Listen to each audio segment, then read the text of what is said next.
of victory and the agony of defeat.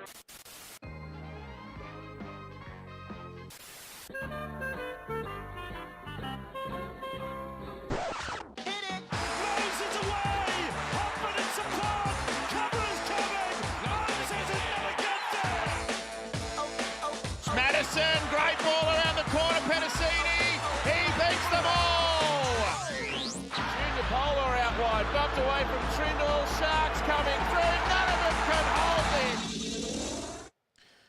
Hello and welcome back to another episode of the Tip Sheet Podcast. As always, I'm your host, John, also known as 4020, and getting the video right for these two fellas who are joining me to discuss all things Parramatta and the NRL this week are my good mates Craig and Chris. Fellas, great to have you on board. Eels still hunting that breakthrough win in the NRL, but we do have an exciting Teamless Tuesday to break down and analyse and see what Jason Rolls has been up to in the lab.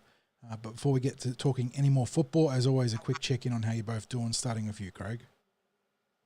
Mate, doing really well. Looking forward to catching a bit of training tomorrow to see how the boys line up with that new team list that we'll be talking about. Apart from that, John, again, the intro, the agony of defeat. I'm almost calling it the living hell of defeat at the moment. Yes, right now it is a bit like that. But Chris, you got to, first of all, welcome to you again. So pleased that you're joining us. You bring a bit of quality to the show, mate. But we've got to ask you not only how you're doing, but what's doing with with that particular jersey. Thanks, boys. It's always great to be here. But I just want to start out just talking about this jersey, and I think it's relevant right now. In the 1996 off-season, Parramatta were short of a sponsor. You guys would both remember this, I'm sure. But the very successful James Hardy partnership had just ended, and Parramatta didn't have a sponsor. So during that 96 off-season, they actually went around in games wearing a jersey with opportunity emblazoned across the chest.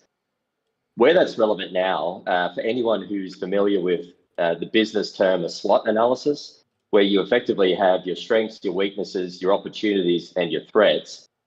Now, the opportunities are tied to weaknesses. Weaknesses are something we've got a lot of right now, but I'd like all of our listeners to just maybe focus on the opportunities that's opened up. And I think that'll segue nicely into what we've seen today with Teamless Tuesday. Beautifully done, mate. Beautifully done. Now, John, you're doing well? Yeah. I've been very, very busy, mate. I've got a few things sort of been organised because we've got a big date in May that we're sort of penciled in 60s, which hopefully we can share with people post event. But I got to do with the former greats of our game, so hopefully we can get a bit more there. But I don't know if you can see there.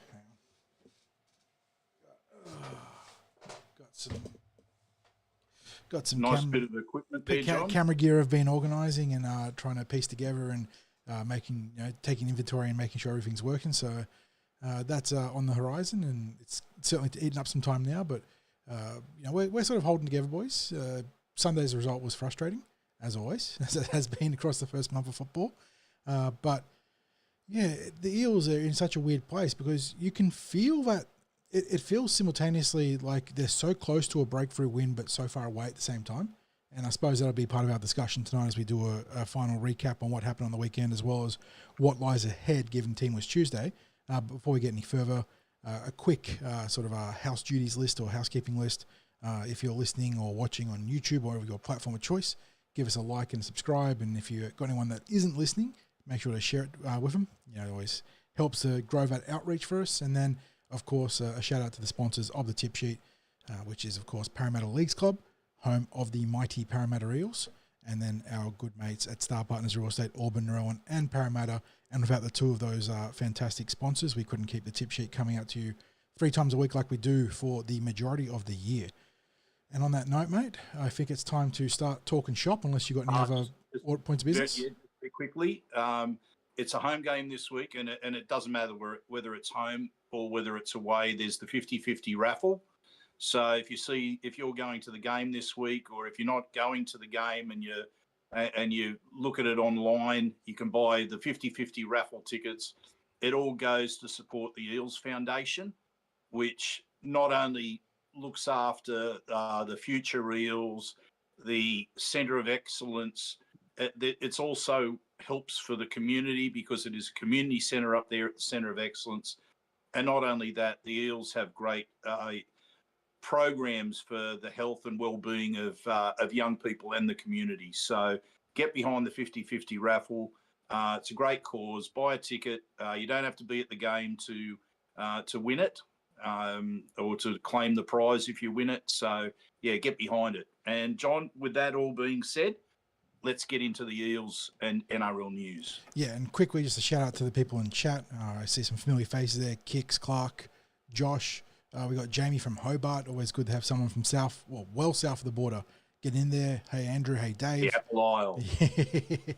But yeah, on that note, let's hit the button and start talking footy. News team, assemble!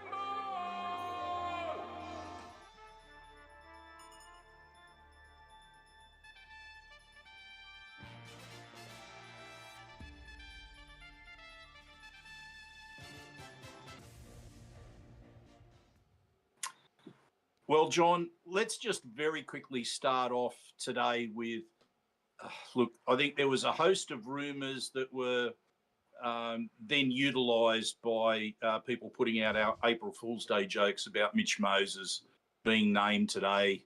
That was never going to happen. We had it on both sides of the spectrum. The miracle comeback, the season-ending injury, maybe never playing for the Eels again. Yeah. Oh, look, I mean, it's maybe it's an awful reflection of the Eels becoming the butt of jokes. But, you know, the unfortunate side of that is, look, I put a post out on Instagram because I was getting inundated by messages about the likelihood of Moses returning this week. Now, he's really only in the early part of his rehab as such. When I say the early part, I mean he's sort of just getting to, you know, I'd say he's about a month away. Yeah, and that's it's one of those ones where in, you can ramp up quicker than expected, but by the same token, it still falls in line with that theorised sort of round 9 return we sort of penciled in with that bye week the week before to give him that extra week, right, 60s?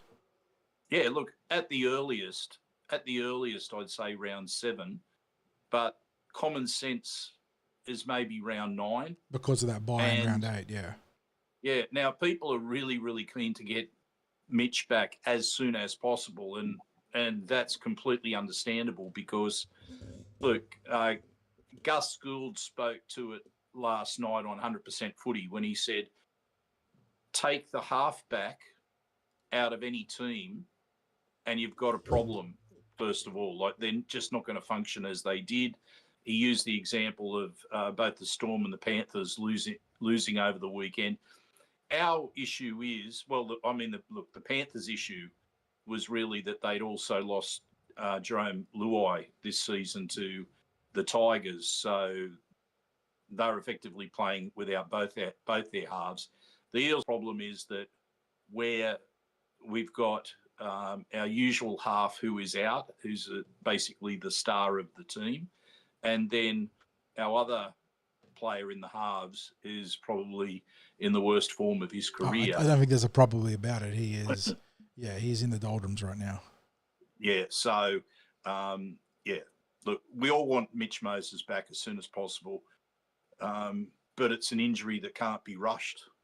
And if it is rushed, we're just going to have the same thing happen over and over again. So let's just get him right, get him back on the field, and hopefully before then we can jag a win or two. Maybe this week, but we'll see. Okay, fellas, just moving on then. John, let's just jump straight into Team List Tuesday. If you could take us through the NRL team, and then we'll dive into the discussion topics out of it. Yeah, we knew that there was going to be at least some level of change coming into this week with the acquisition of Dylan Walker last week. And I suppose the big question mark was what would be his position. Obviously, he profiles perfectly to that number 14, but there were opportunities to play him at lock forward, in the halves, in the centres, at dummy half. And indeed, Jason Riles has settled on that super utility role off the interchange for him. And it heads what I believe is close to an unchanged starting team. So Isaiah Young at fullback, Sean Russell and Josh Adokar on the wings, Will Penasini and Zach Lomax in the centres. So no tough calls made about the back line there. Likewise, Dylan Brown, I know there's been unending discourse about whether he should be in the team, but he continues to be picked. And I think Jason Riles sort of alluded to in his presser that that's going to be just how it is right now. Just the resources there, they're not going to be dropping Dylan. Dean Hawkins partners him in the halves, though. Joe Ofingahi, he started in the Manly game but was named on the bench initially, so he gets the official start this week. Partners the captain, Junior Barlaw. Ryley Smith, big one there. First career start for the young dummy half fellas after an outstanding relative to how the team's performing start to the year, but he's been one of the few real bright spots for the Parramatta Eels.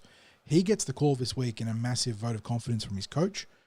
Joey Lussick is out, and I believe he's probably injured, fellas, because he's not in any team list this week. But in the back row, you've got Sean Lane and Kitione or Gideon Katonga on the edges. Jermaine Hopgood at lock forward. We mentioned Dylan Walker. He's got the 14 on his back. Another big boost for the Parramatta Eels. Luca Moretti back from an Achilles injury sustained late in the preseason. He is wearing the number 15. Sam Tuivasa, another outstanding young player, holds his place in the team with the 16 on his back. And Dan Keir rounds out the Eels' interchange options. Pretty interesting selection of players available in the extended roster, though. Joash Papali, Charlie Geimer, Bailey Simonson, Brendan Hands, and Ronald Volkman. So Jason Riles can play some ducks and drakes there if he wants to, but I'm fairly certain it's going to be 1-17, barring anything ridiculous there, boys. Yeah, I'm going to throw the first question to Chris. Chris, looking at that team, I feel the balance might be a little bit better this week than it has been in past weeks. And by that I mean, looking at that bench for a start, we've got a little bit more than 19 games of NRL experience sitting there this week. I think any time you bring in a player like Dylan Walker and you use him as a 14, I think that immediately improves the balance on the pine. So I think I've always shied away from the concept of having two specialist dummy halves, because I think that means you get 20 minutes max out of one of the players, unless you've got a player who can play through the middle a little bit. We've seen some guys who do that, famously Brandon Smith when he was at the Storm and other players like that. But we've had two pretty much specialist nines, and we've run with that now since the BA period. Having Dylan Walker, who can play pretty much most positions 1-13, with probably the exception of the front row, I think that adds a lot there for us. So huge in. I know there'll be some people questioning the Charlie Geimer once again being left out, but I think Luca Moretti, I think most of us have been waiting pretty impatiently for him to come back. So I think that's not a bad trade either. But that bench looks a lot more balanced, 60s. I would agree with you. Yep. John, the inclusion of Dylan Walker, it may, look, I don't think it will happen, but it does provide Riles with an option that he could even bring him on as in the 5/8 position if Dylan Brown's just not firing again or is struggling, because we know that Ryley Smith brings a lot of energy to the team. I think, as Chris said, that huge utility value of Dylan Walker, it gives that option outside of just being a replacement for Ryley Smith. Yeah, look, how Walker gets utilised this week is going to be really interesting. It's probably one of the biggest storylines of Team List Tuesday and indeed Saturday, of course. If Ryley can go 80 minutes, that would be a Herculean effort from the young man. And he's got, we know he's incredibly fit. He set the platinum standard at training in the preseason. But the ongoing toll of the NRL, 80 minutes of the most violent contact sport in the world, it's difficult, isn't it? And for a young, you're sort of balancing that, youthful energy up against not knowing the right shortcuts and how to pace yourself correctly, and sort of just having your sea legs or your footy legs under you from having 20, 30, 40 games under your belt. So I wonder how far they're going to leverage his fitness, because that completely changes how Dylan Walker's used, right? But right now, I sort of, I think we spoke about it last podcast, but there's probably an opportunity here for a bit of Brandon Smith-like play, or Harry Grant, Brandon Smith-like play. Ryley starts, you bring on Dylan Walker 25, 30 minutes into the game to replace Ryley, and then when Ryley comes back on, he replaces a prop or a middle forward, and Dylan shifts to lock forward and then just goes up-tempo, small ball, lock forward. So that's probably an interesting way of using Walker, and in conjunction with Ryley, if Jason Riles isn't confident that his rookie can go the distance.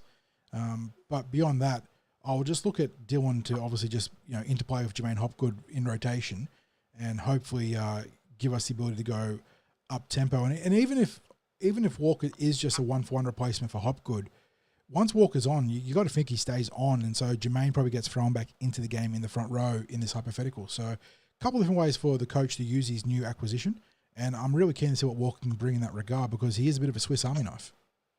Yeah, absolutely. Now, we touched on what's going to happen with Ryley Smith. What about the change that will mean for the team, or maybe the impact that will bring, Chris, if you've got Ryley Smith on at the start of the game? Because we've had a couple of issues with this team. One is the poor starts, where we're not scoring first. We don't look like scoring first. And when Ryley Smith has been coming on, we've been behind the 8 ball. Now, what we obviously notice is the energy levels pick up. He leads the line speed. He's hustling for anything that he can get, either putting the pressure on defensively, or, looking to scrap loose ball. If the ball's gone loose on the ground, looking to scrap for that. He's just, he's basically a bit of an everywhere man in terms of what the energy that he's trying to bring to the team.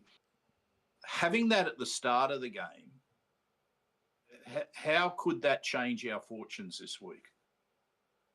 Well, I think the energy piece is the key there, and you mentioned the line speed.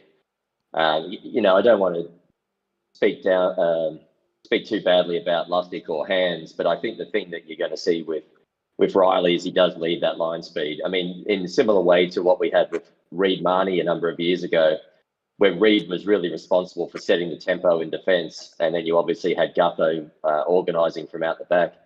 So I think having Ryley kind of fitting into that role should hopefully give us a bit more tempo to begin with, because we've looked off the 8 ball to begin games. Obviously the Melbourne one was the extreme example where you're down by 40 points at half time, but even in the other games, we have started slowly, and we've sort of gotten into a bit of an arm wrestle in that sort of 20 to 60 minute period where we've actually looked in the game. And so I'm hoping we can bring that forward, and we can, heaven forbid we score the first try this week. But I think Ryley will help us in that respect, setting the tempo for the defence. John, you sort of touched on it before, but do you think there could be likely to be any late changes that Riles makes with the team, looking at that extended reserve list? I still think that Joash Papali will make his debut in a different capacity. I think we'll be much more upfront about getting into the game, whether he's to replace Isaiah Yongi due to injury or suspension, or eventually with Dylan Walker there. I think it's a little bit more clouded getting him into that 14 role. But if Walker ever ends up starting and then there's a spot on the bench for a second utility, maybe there. But I'd probably look at Charlie Geimer and Bowie Simonson as the two potential candidates to be late inclusions. And that's predicated on the fact that Charlie's been named on the edge in New South Wales Cup, so obviously there's been a bit of a paradigm shift in what his position is right now. And given the poor form of Sean Lane and the lack of involvement from Katonga last week, alongside another inexperienced player in Dan Keir, who didn't do anything wrong last week, but Charlie certainly could be in the mix to replace any of those, depending what the coach is looking for. And then Bowie Simonson, he's got 120 minutes under his belt now, a game and a half. So he's probably still not near his best. But if the coach is looking at that back line and, Sean Russell, he's copped a bit of flack lately. I don't think he's done that much wrong, as opposed to some of the other guys. But, if Sean Russell were to be in the line to be dropped, or if Will Penasini's issues in defence were deemed to be, severe enough to warrant a spell in reserve grade, then I would look at Bowie to come into the centres or wing, depending on who gets replaced. But I think you could throw Brendan Hands onto the bench, but then, as Chris was saying, taking 2 specialist dummy halves hurts the balance of your team elsewhere, and it is nice to have a configuration now with Dylan Walker where you can take a primary dummy half and Ryley Smith and then just let Walker, or, Josh was saying in chat that, Walker could play a bit of, lock 6, and then Dylan Brown spends a little bit of time at dummy half just shuffling the ball around if you have to. That we've got ways of now having a better balanced playing roster because of it. So I would look at probably Geimer and Simonson if you're talking about late changes. John, has the club provided an updated injury list as yet? Not as far. Let me have a quick gander because I was desperately waiting for my team list post to see something because we have quite a few players missing. Have they updated the NRL team list post with an injury report? They have not. So someone in, I believe it was, where is he? EA commented on the team list post doing a sort of projected team list or injury team list update. And he has Moses, Lussick, Cartwright, Dury, Dunster, Greg, Williams, Latu, and Tupou as missing in action this week. And obviously some of those are easily accounted for. Mitchell Moses has his leg injury. We know that Dury and Dunster are injured in some capacity. We don't know officially what it is. We know that Jack Williams has hurt his knee. Will Latu his ankle. Max Tupou played last week, I believe, but is not available this week. And Cartwright has been banged up since round 1, or round 2 rather. Yep. We're waiting to see what happened to Joey Lussick. He's not named anywhere.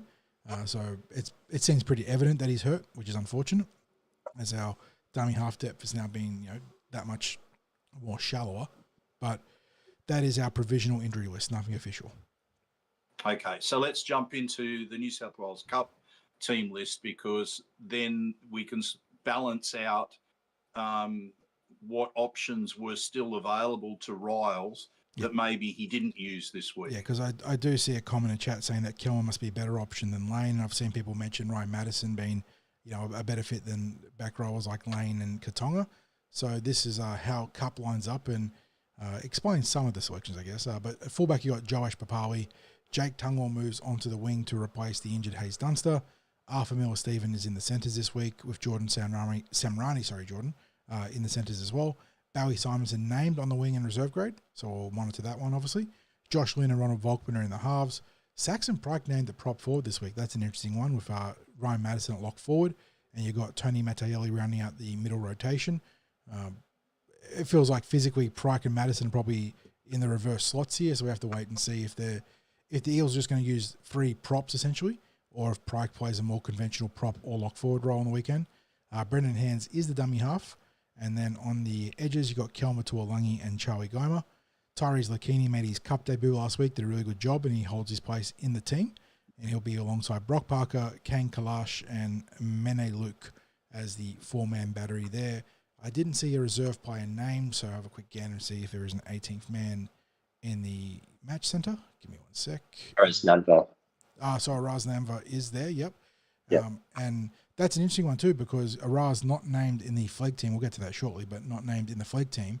So maybe an indication that there could be some pre-game shuffling going around. Yeah. That does tend to lend towards viewing it that way. Chris, John just mentioned some of those changes that supporters would like to see. Would you agree with some of those viewpoints around the back row of the NRL? Well, I think you've touched on it several times this year. When your first grade team isn't performing, it leaves those conversations very open, isn't it? Because it's hard to imagine that there aren't other players capable of doing better than what we've seen on the paddock in the main game each week. I was surprised that Gideon Katonga survived the cut this week. I thought he was well below par on the weekend. I thought he was one of our worst players. And Sean Lane has been mediocre to start the year as well. So when you look at that back row, it's hard not to think of, someone like Charlie Geimer being worth a little bit more in terms of development. I saw the chat where someone was asking for Kelma Tuolangi to have another run. He was terrible in that Storm game, and there are a few things he clearly needs to work on in his game. I'm not sure how he's been going in Reggie's, whether he's fixed up some of those defensive deficiencies, but based on what I saw in that Storm game, I wouldn't be rushing him back in. Madison being the obvious one that we should. We seem to talk about every week what's going on there. Why is he not worth a run? It's hard to imagine that Ryan Madison isn't good enough to play in our 1-17 somewhere in some capacity, even if nothing else, but to add some experience to the bench and give these guys a little bit of leadership. So that's the one that I continue to scratch my head over, but I'm not at training. I'm not sitting there with Riles, and I'm not seeing what the coaches are seeing. So, that's probably where I sit with regards to that question. John, just on that question of Madison, do you think he did enough in New South Wales Cup last weekend? No, look, we're someone. I was just in the chat having a exchange of conversation there with Hard Ferdinand, and he was suggesting that Kelman must be a better option than Lane, and I sort of was saying that unfortunately Kelman hasn't responded with the sort of form you wanted to see in New South Wales Cup. Unlike, say, Sean Russell, who went back to New South Wales Cup against the Bulldogs and pumped out nearly 200 metres and scored a try, Kelman's been nothing like that. But by the same token, you look at the form of who's in the NRL right now in our back row, and you're just hitting a crossroads of ugly decisions either way. And maybe just by virtue of putting Madison back in the first grade, giving him an opportunity, the better playing field, even for our struggles, it is still a better roster relative to New South Wales Cup, that maybe he rises to the occasion. The thing you'd have to think a player with his background would not be happy at all about playing New South Wales Cup. No, you want to see the fire in the belly. Yeah, I mean, look, you would have wanted to have seen that fire in the belly last week in New South Wales Cup. But, maybe he's one of those players who he needs to be in that top grade to really motivate him, to get the best performance out of him. And this is being in the top grade, he might be putting in to say, look, leave me here. You need to leave me here. This is what I've brought to the team now that I've been included, and literally challenge the coach to say, I'm not going to put you in first grade if you deliver when you're in first grade. And this is the big challenge.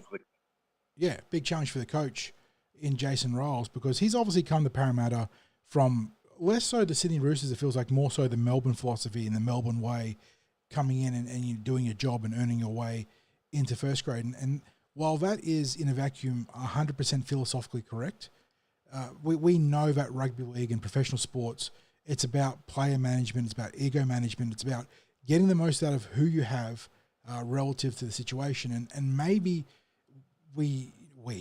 Jason needs to explore that option where, Ryan Madison and Kelma Tuolangi don't deserve to be recalled on form, but maybe by giving them the chance, they will repay the faith. And if they don't, frankly, what do we have to lose right now?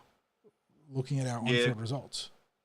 Chris, I think on what John just said then, that like the real philosophical question that might be facing Jason Riles in terms of how he selects the team, be it that Melbourne system and truly believing in it and stay in the course no matter what, because if you stay the course, he'll end up with the players that will play the way he wants. At some point, that's going to happen. He's going to recruit the players he wants. He's going to elevate the players that show that they're going to take it on. But we might go through more pain before we get there.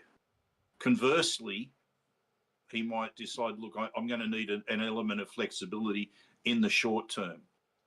I'm not necessarily happy with selecting player X or player Y, but I'm going to have to make some adjustments in the short term because my options are limited right now.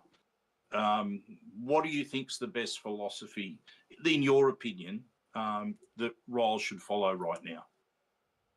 I think he needs to be true to his belief system and what he's been hired to do. And I'll shout out a loyal listener a friend of the program, Ben Johnson. He's usually in the chat causing havoc, but he's not here tonight because it's his birthday and quote unquote he's gone to the club and his kids are going to be carrying him home.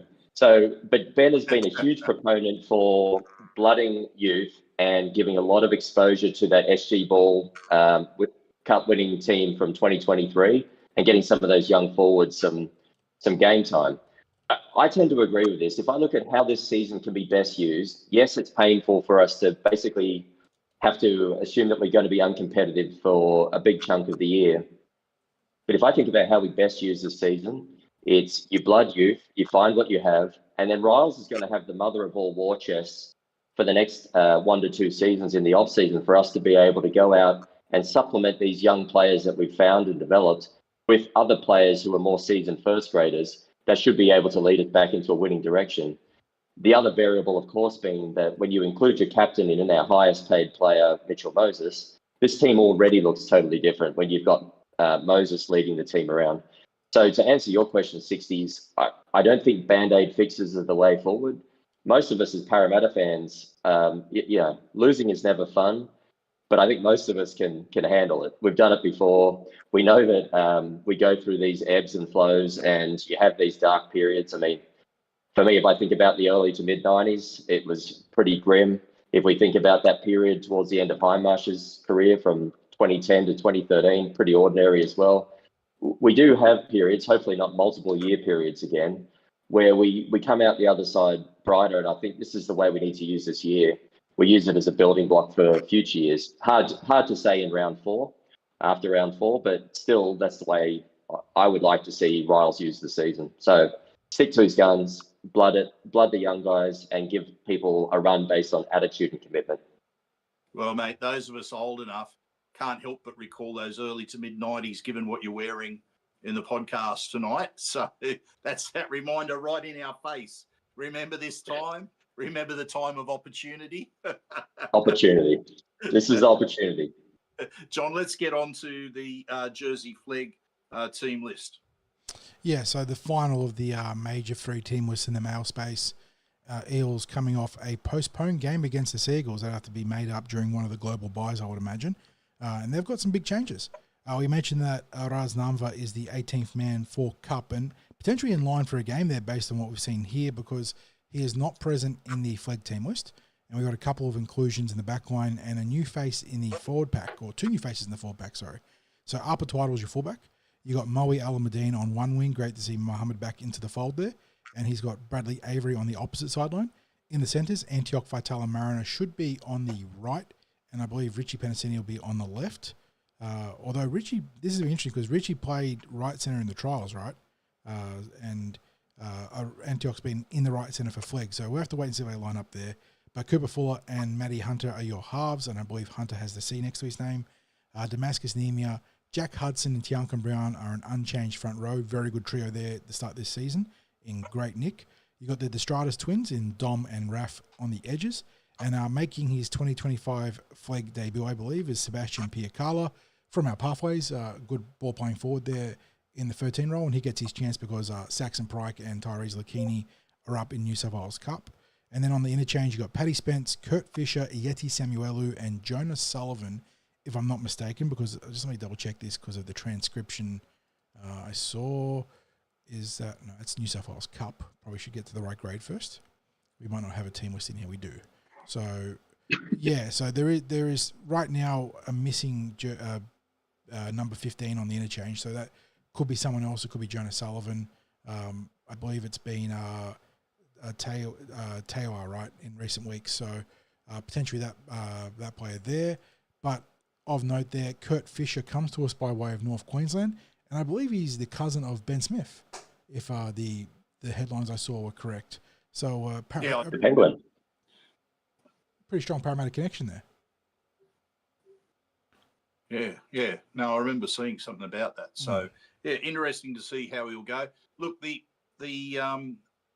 we don't really get to speak too much about the Jersey Flegg this week because of the fact that they had the postponed match last week, but they've made a very, very solid start to the season. Jersey Flegg's always a grade which is affected more than any other because they're impacted by injuries in both the NRL and the New South Wales Cup.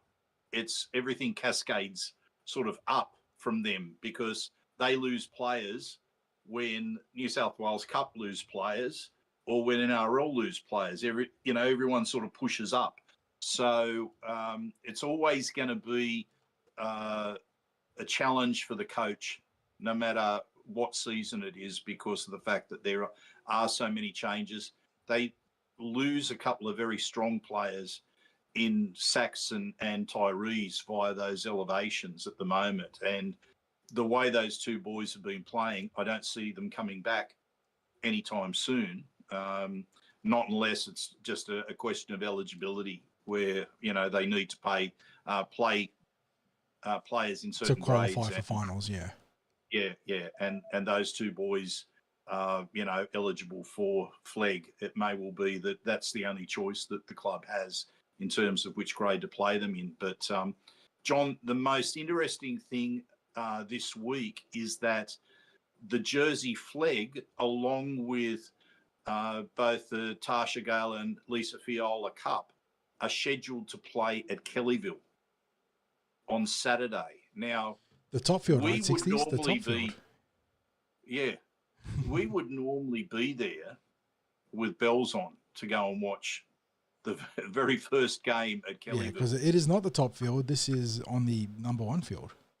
That's right. So it's the very first game at the new Centre of Excellence.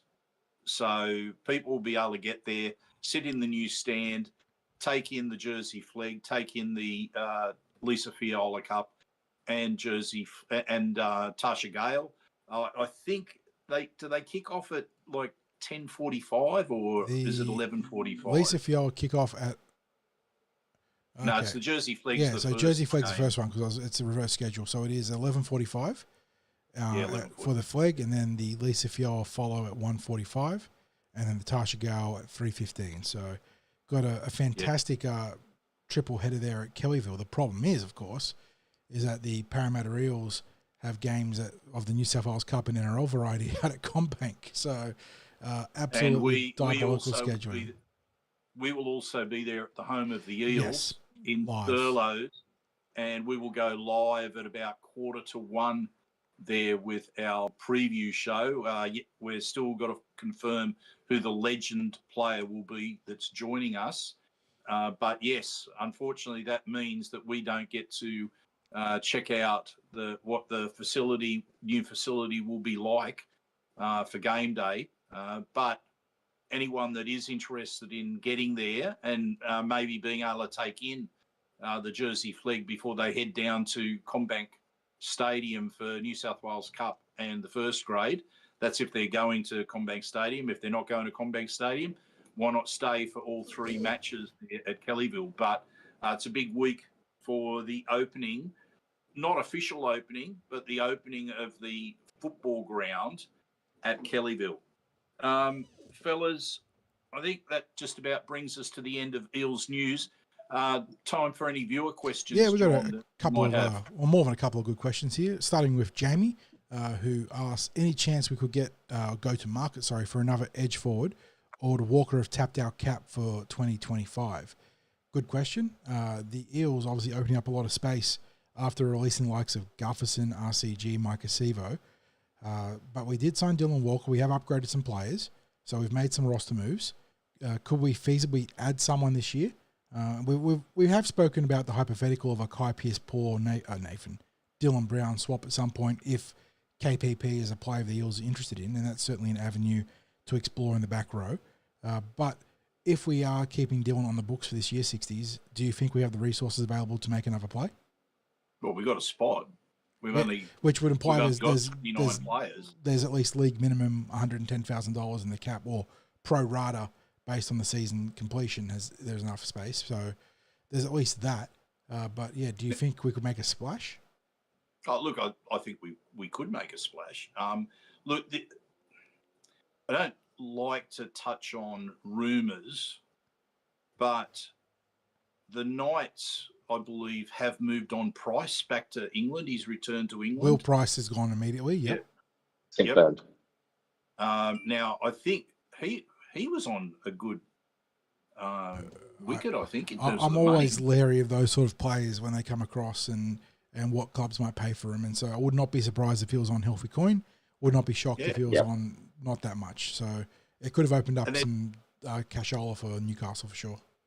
And look, there's plenty of mail around about a couple of other players that they're looking to move on as soon as possible.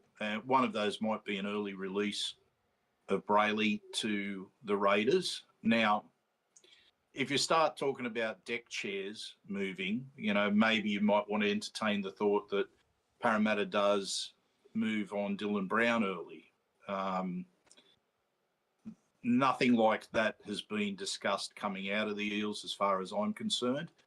So, but that, were it to happen, it might make a little bit of extra coin available for a purchase of another top 30 player.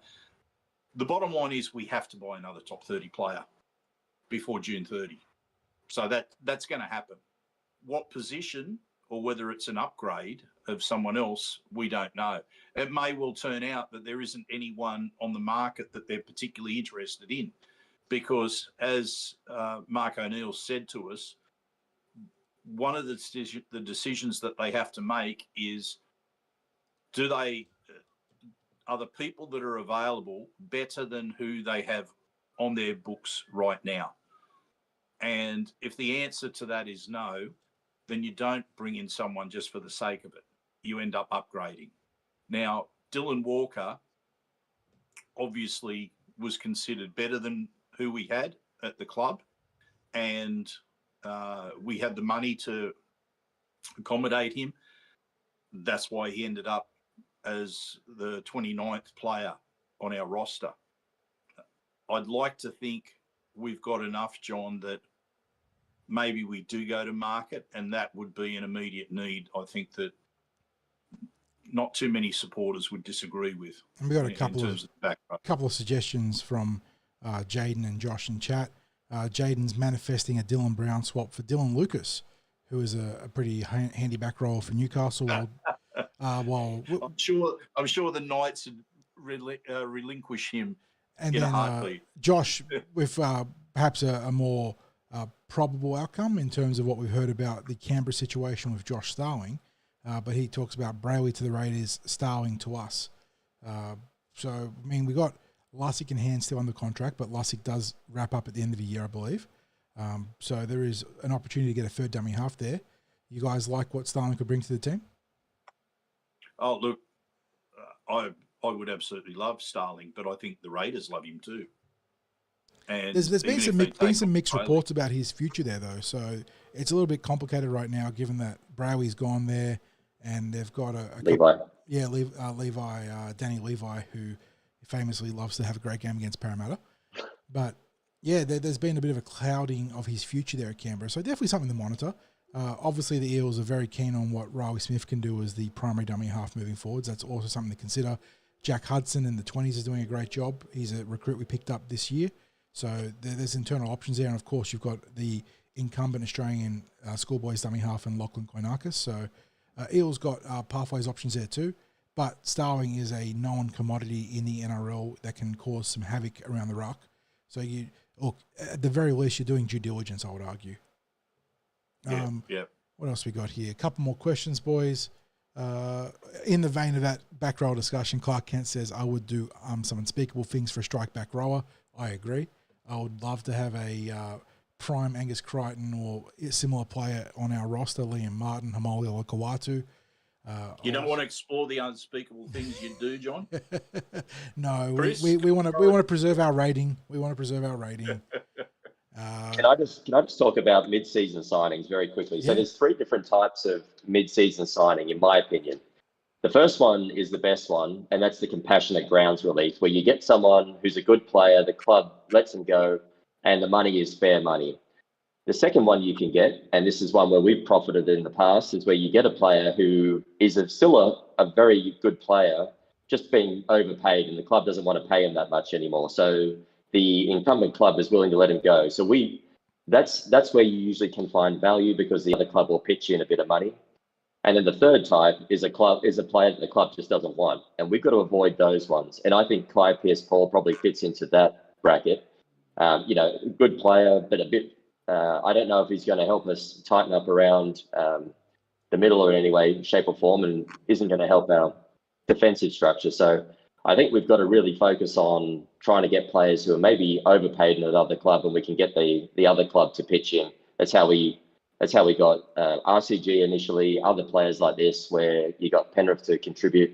Wonga Blake kind of went the other way there on that one, but those are the kind of value signings we should be looking for. I remember when Pierce Paul made his debut, I thought the commentators were just being very harsh in describing his performance. But he is a big, raw, athletic lump that hasn't really, realised his potential. So you're taking a risk. Once again, you'd have to be backing as a coaching staff your ability to develop him. It'd certainly be a risk. So the problem is that, and this sort of ties into a question that was asked about what's available for the 2026 market. It is a very weak free agent class, and Kai Pierce-Paul is actually one of the bigger names on it, alongside Selwyn Cobbo, who I believe is due to re-sign at Brisbane. But you got Katoni Staggs, again, a position where we have, he's a quality player, but you run into the problem of Will Pennicini is going to be on the books next year. He's activated his player option. What do you do with Katoni? And I think Katoni's 28, so you're still getting value from him age-wise, but it's tough because I look at their Tamere Martins, probably Adam Dwahi, are handy players in the halves if you want to go down that route to do a placeholder for your long-term solution to Dylan Brown.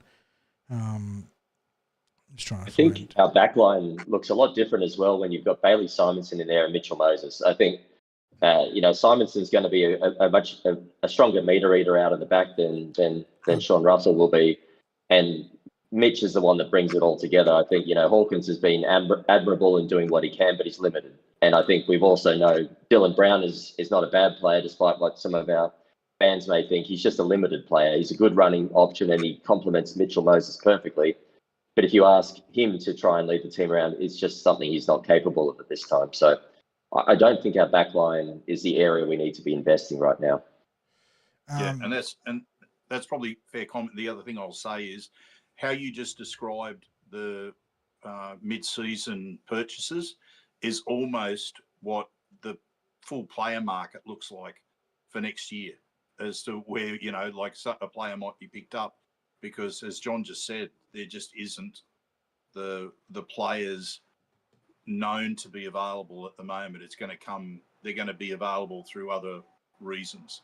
And yes, John. Anything else before we hit your? Yeah, we got a couple more questions, but of course that what's available doesn't mean what's really available. You know that the Eels can make things happen. But Luke asks, any chance that Lynn will be ready to step up next year? I think Lynn is. Well, I wouldn't say he's in the box seat in terms of being the number one replacement, but he's been given the opportunity to press his credentials. He's getting multiple starts now in the New South Wales Cup alongside Ronald Volkman. For the most part, I think he's been pretty good. I think he, alongside the team, struggled or stumbled against Manly last week. That was his. I thought that was his worst performance. After a couple of really handy performances between Cup and Flegg. But he was not Robinson Crusoe there. Plenty of terrible performances across the park against Manly, but he definitely had a trip up there. But he is a player that will be absolutely in contention, regardless of whether the Eels go for a high-profile recruit. Lynn will still be in the box seat to be one of the number one or two backups moving forwards. But this is a great chance for him to stake a claim to be more. So something to definitely monitor. Jaden Walters, hey, Chris, show us your lake shorts. Always some banter from the peanut gallery for Chris. Good to see you there. Jaden's a good man. Shout out to Jaden. And then you got another comment from Hard 13 Yon. Is Katonga a left edge player like he played in the trials? Does he favour that side other than the drop balls relative to that game? He played hard. That's a fair question. Is left or right 60s, would you say, is Gideon's preferred position in the back row? Look, I think left, but I think he just needs to get some basics right at the moment, and I don't know that it's a question of what side he's on. I just think it's a matter of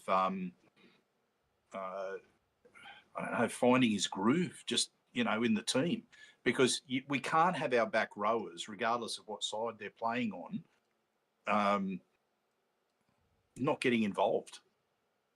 And as I said, I don't think it's a matter of what side they're on. I think they just need to step up wherever they are. And because you said the same as well, John, about Will Penasini.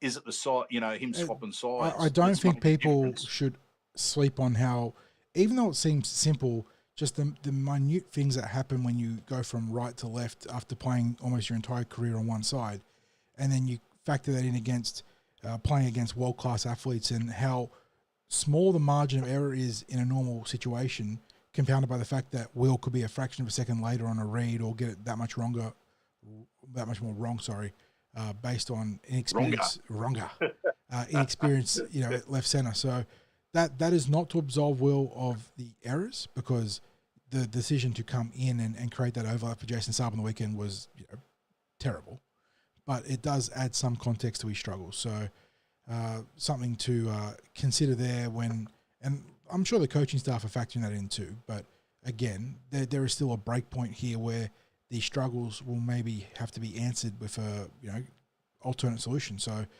that's something there to consider. And there's been a bit more discussion.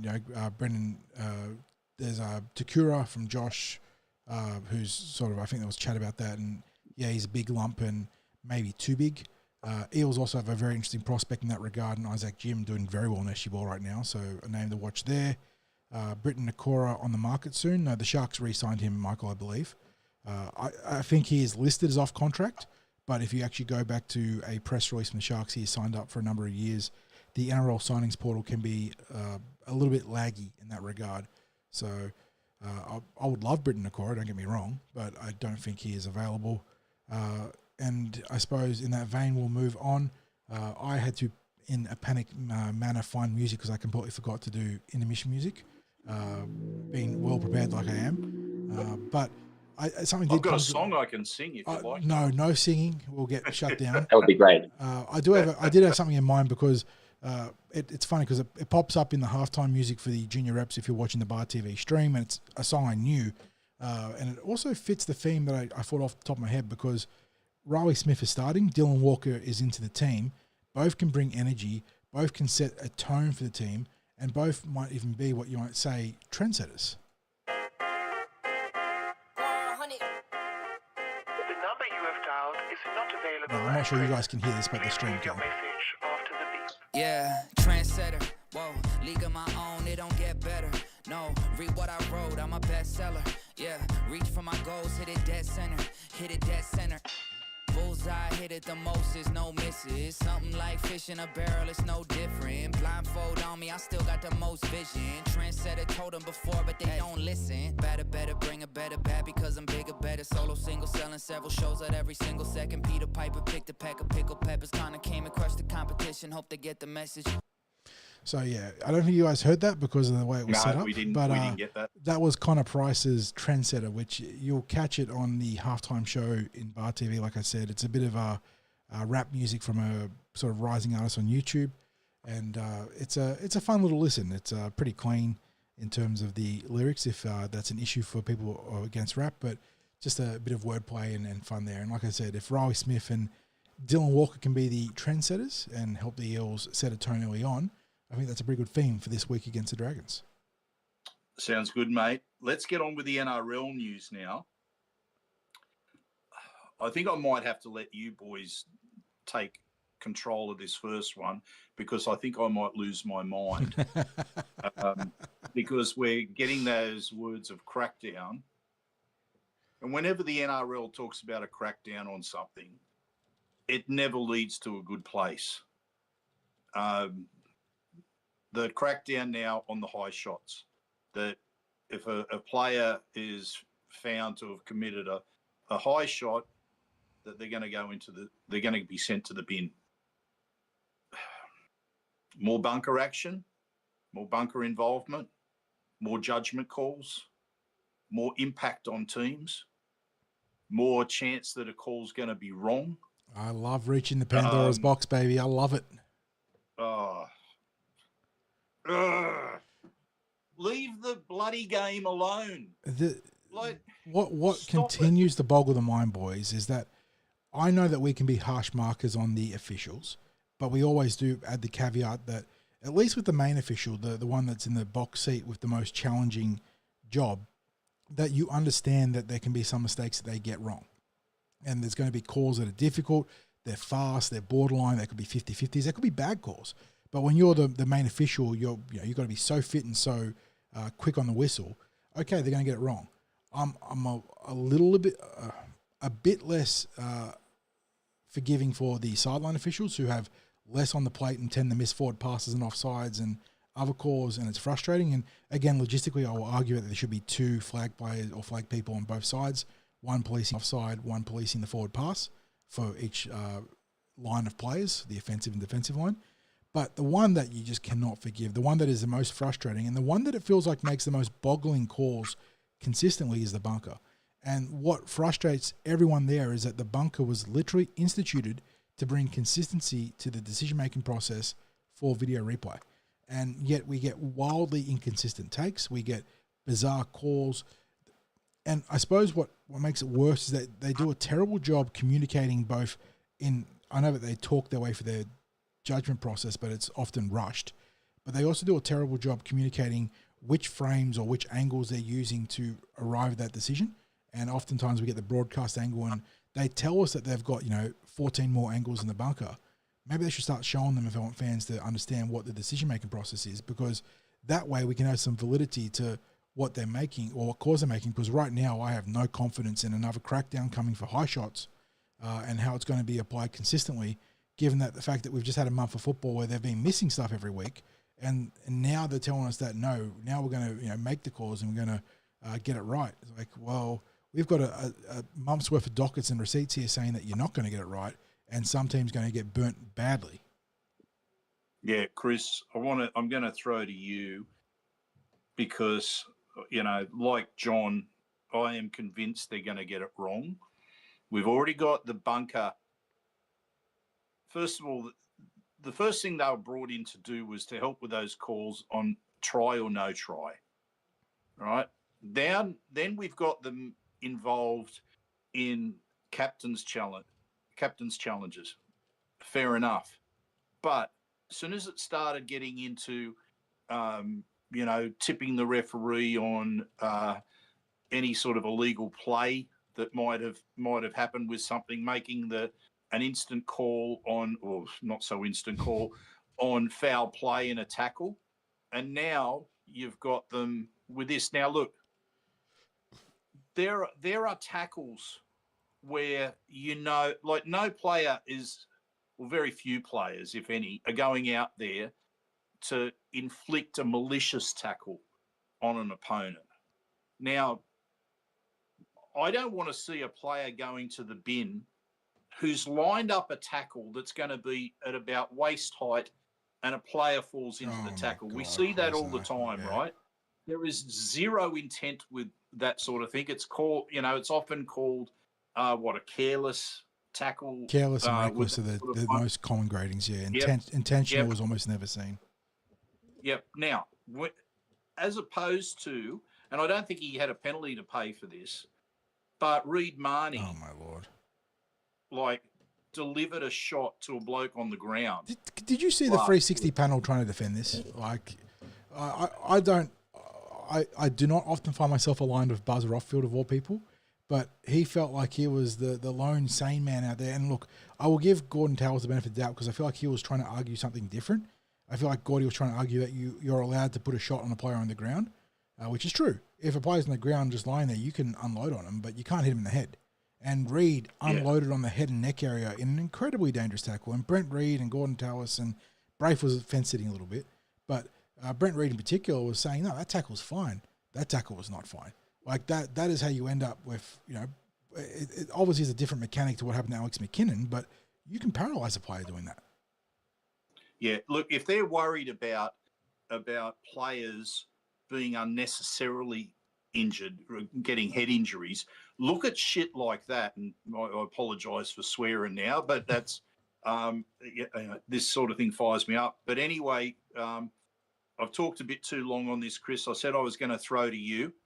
how do you see this? Because I mean, we do all want players' safety, right? But we have to also realise the game that we play is a contact game. There will be accidental collisions, and I just see that there's going to be players crucially sent to the sin bin for something that's a complete accident.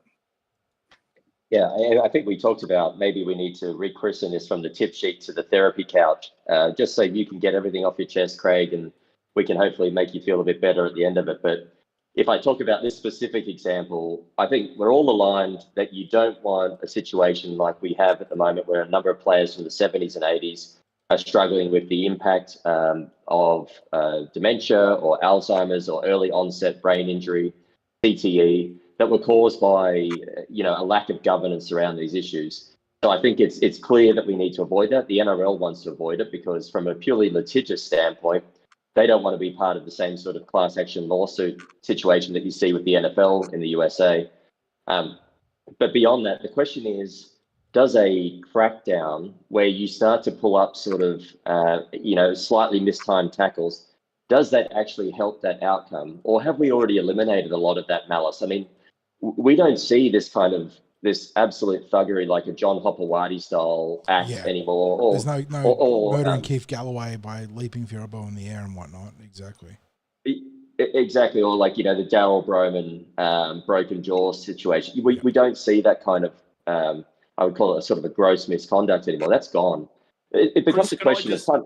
Can I just jump in there just to that point?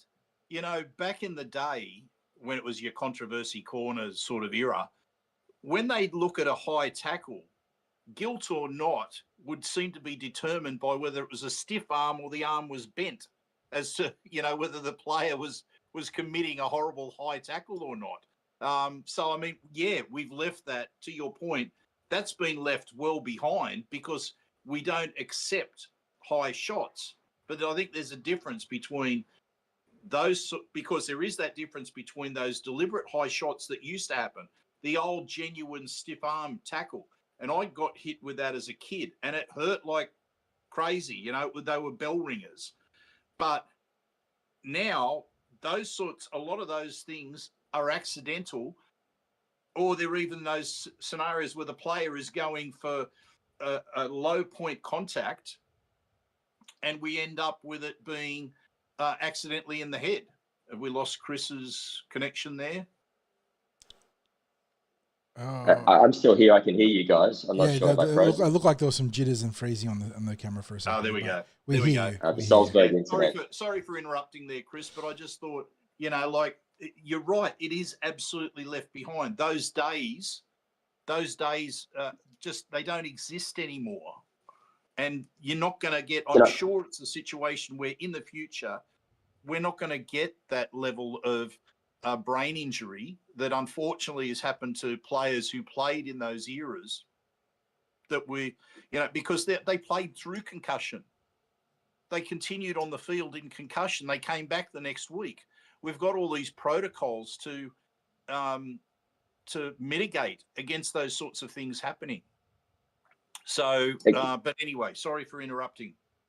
No, I'll just leave you with an analogy on this topic. So, I don't live in Australia anymore, which is why it's, bright sunshine here at the moment. But whenever I come back, I'm always surprised or I've forgotten about the driving laws.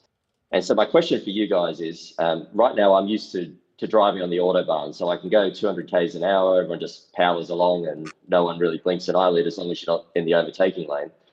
The question for you is, do the cops picking you up doing 54 in a 50 zone actually reduce roadside fatalities?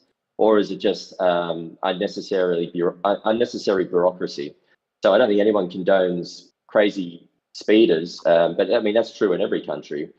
It's a similar thing here where if someone gets a slap over the head, do they deserve 10 in the bin? Or is it just unnecessarily, I guess, trying to crack down on various things that are not the major issue?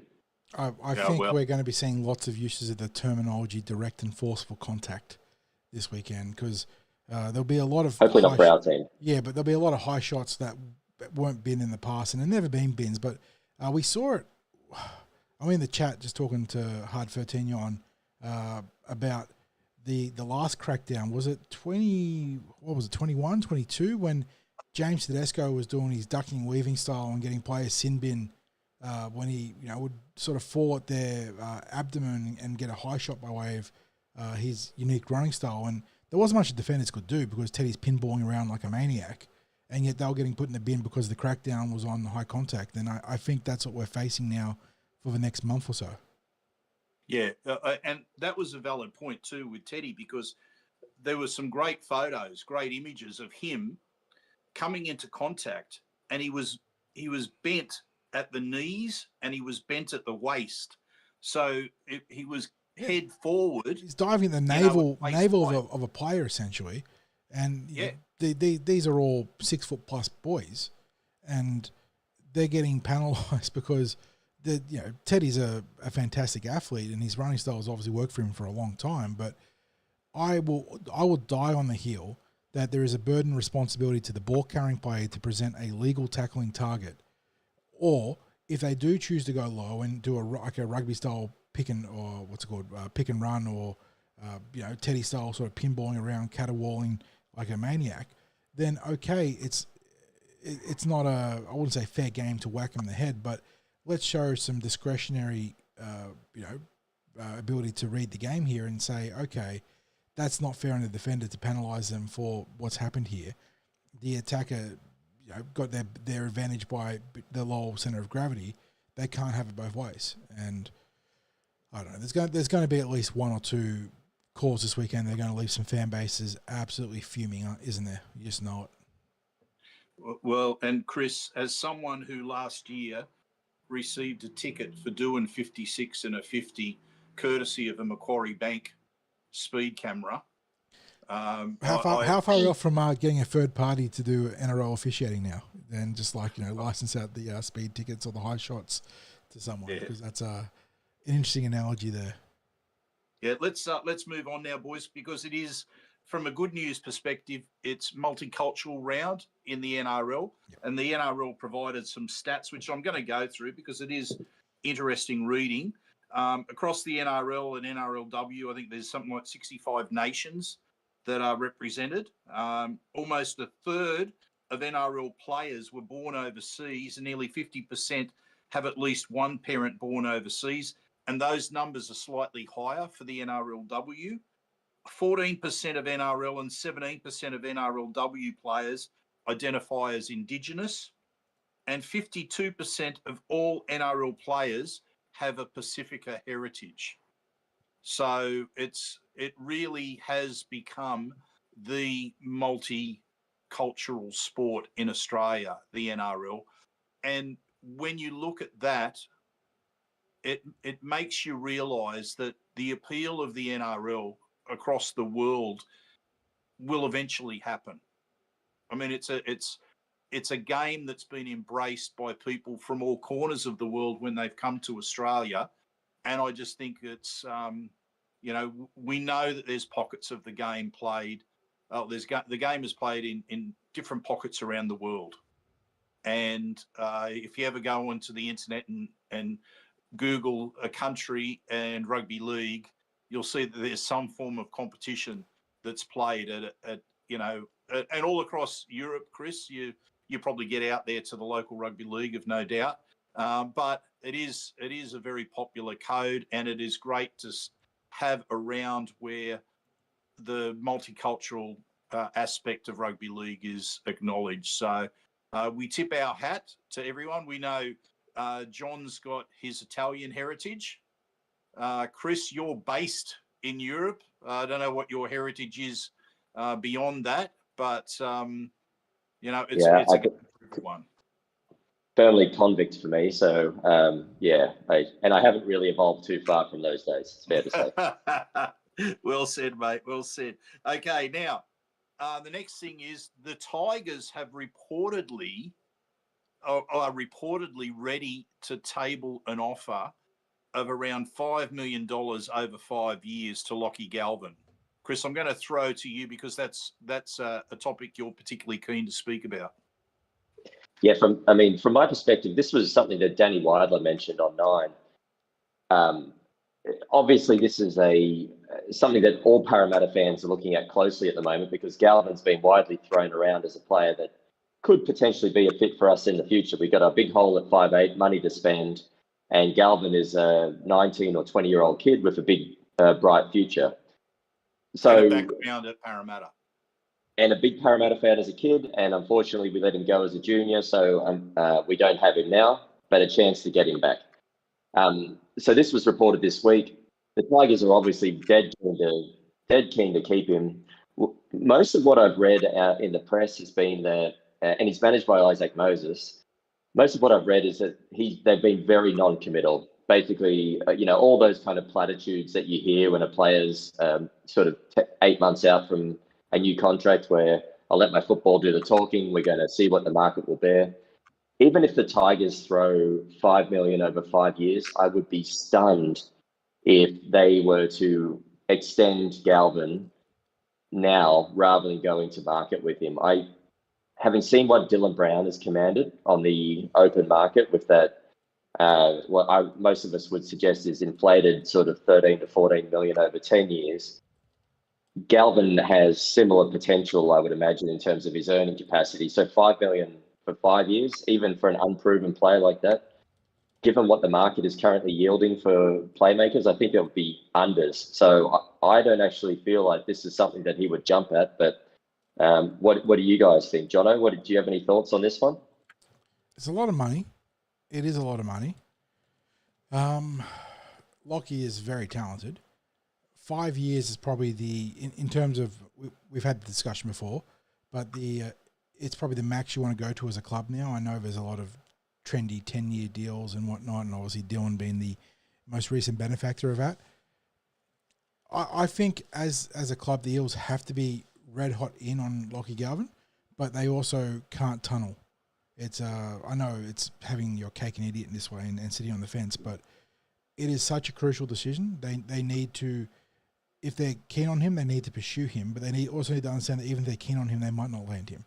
And they need to have legitimate contingency plans available. They need to have not A, B, C, and D, but A1, A2, A3 in this regard.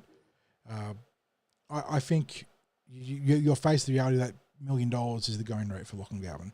I know it was set at $850 or $800 a few weeks back when Isaac Moses apparently said that that's what he's looking for, but we all knew that was never going to be that much. Like that's a bargain for a star young half. So I think the Eels are absolutely in on it. I don't think it's a silver bullet solution. I think there also are some risks when it comes to signing any young player to a contract like that. But he is worth the risk. I think you do your due diligence, and you need to. I suppose the other thing with getting Lachlan Galvin is it then becomes your cornerstone, your pillar for other recruitment. Look, we can get Lachlan Galvin. He wants to come to us. Therefore, this player, you're selling to this player. If Galvin wants to come in, we've got Lomax, we've got Moses. Come here. We're not rebuilding. Once you come on board, we're back. So that's the the methodology there. But the Eels have internal options they need to consider, who won't be as ready next year, obviously, as Lachlan Galvin. But there is more than obviously one piece on the table here for Parramatta and for the West Tigers, because right now all the talk is Parramatta and West, but surely Galvin's market goes beyond just our two clubs. There's going to be serious suitors coming left, right, and centre. Yeah, there were. Look, of that, there's no doubt, Chris. I think a lot of what you and John have said is, I can't add too much more to. I want to emphasise in particular what John said about having a selling point for the club. When you go looking at recruiting players, there's a whole lot of things that will be attractive to a player, and we know that there's been many instances where a player's joined the club, and one of the first things they talk about is the players they'll get to play alongside. And if we have a really poor season this year, it's going to be harder to attract players. We're probably going to have to pay overs.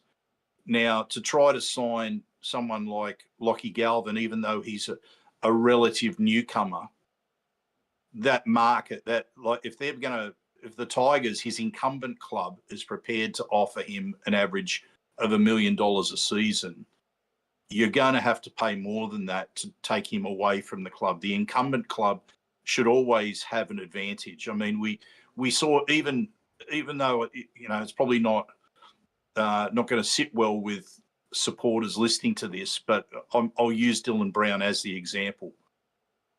Newcastle had to come in with that extraordinary offer to get him away from the Eels. He said himself, he instructed his agent, look, I don't want to go anywhere. Yeah, you can have a look at what's out there, but let's see what we can get from Parramatta, because I'm happy here. I don't want to go anywhere. Now, as it turned out, there was an offer that just couldn't be refused. Clubs will do that now. They're, especially clubs that are desperate. We don't want to be that desperate, but we're probably going to have to pay overs for a player. But if you can get that player that's worth paying overs for, maybe you don't have to pay overs for others. And I think that's, to John's point, I think that's really important, because if you can get a quality player where you can say to other recruits, yeah, we're not just rebuilding, we're there now, join us, make us, come and enjoy the ride. So, but at the moment, we're not going to be saying come and enjoy the ride. Where I don't know what we can sell right now. I mean, you can obviously sell the great stadium that we play at, the resources of the club, the facilities up there at Kellyville. There'll be all those sorts of things that are attractive, but players, they enjoy winning. That's what, that's a huge motivator. We have to assemble a team that can perform better than the team is at the moment. And that's just the cold, harsh reality. And if Jason Ryles doesn't see that there are players who can turn the club around to that extent, then we have to hit the market, and we have to hit the market for players like Lachlan Galvin. Speaking about difference makers, John, there's a host of difference makers in and out this week across the NRL. So we've got Latrell Mitchell back. We've got Nathan Cleary back at Penrith. We've got Jerome Luai out via a suspension, but he's also got a shoulder injury. They're getting scans on. Yeah, I don't know if they've. Let me just check West Tigers, because he definitely was carrying that left shoulder, and there was talk about scans today. So, have they put their injury report up?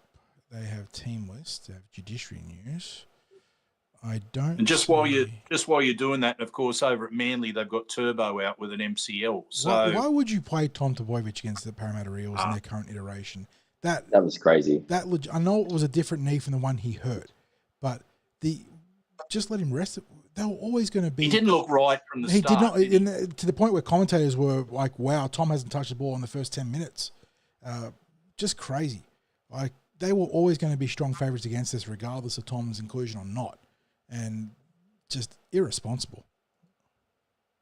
Yeah. Family are in crisis, absolute crisis. So let's just a quick comment on each of those.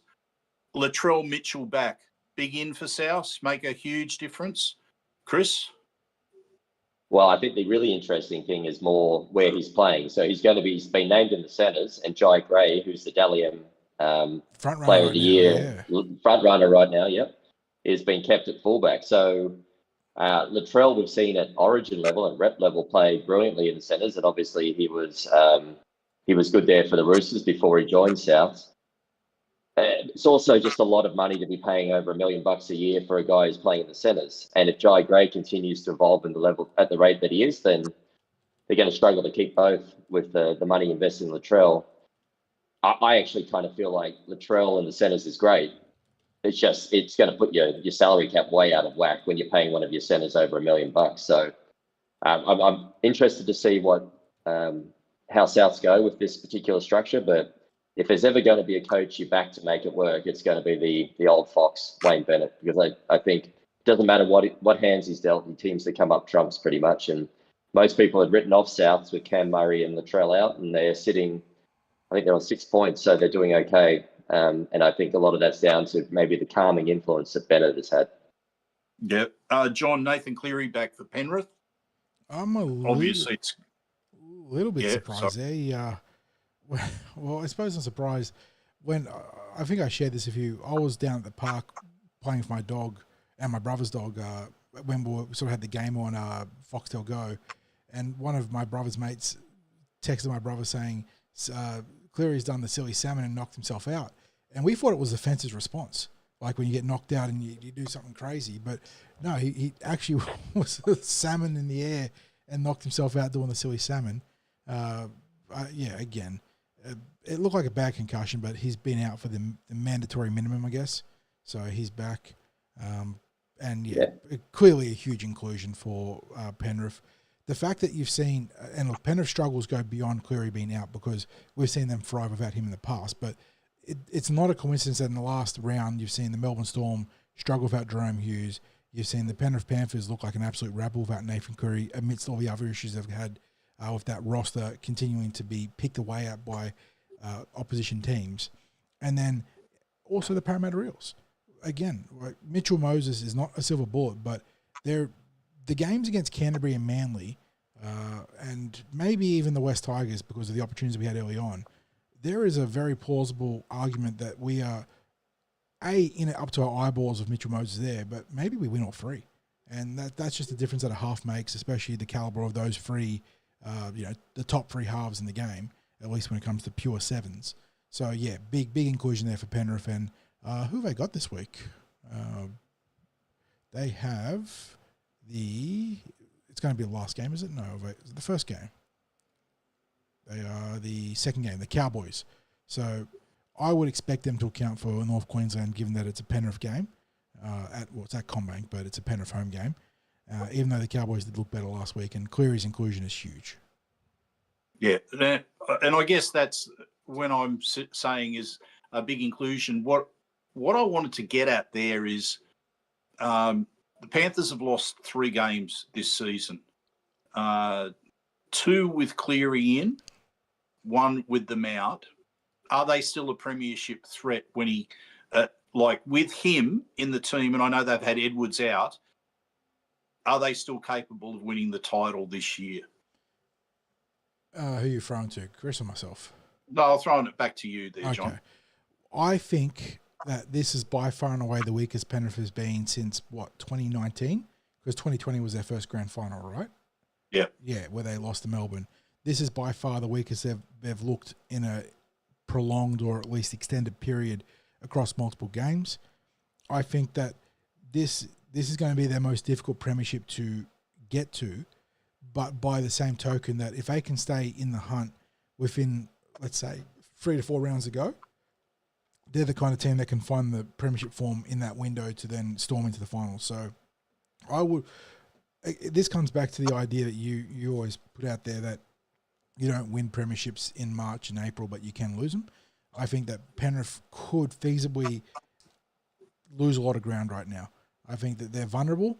They're playing the worst football that we've seen them play in over half a decade. That's crazy to say that.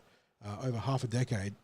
They've got individuals doing all right, but even some of their core players are struggling, and they're missing star players like their fullback. They just got their halfback returning this week. So they've got huge players out. They've got a lot of rookies in. They've got not journeymen, but they've got replacement level players coming in, and they finally look like they're vulnerable. So I think this is a very interesting situation to monitor. And while Cleary's inclusion will help them in the short term, obviously, they have significant problems beyond that to overcome if they want to be back as one of the big dogs in this competition race.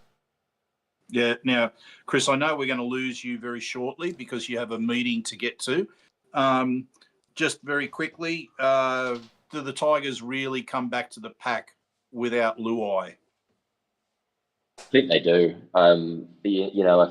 If I think about our team and you think about the difference between our team and other clubs at the moment is, if you look at the 5 or 6 highest paid players that we have and the return on investment we're getting on what we're paying them, we would have to be at the bottom there in terms of we are just not getting leadership. I mean, obviously Moses is out, but that's a huge blow.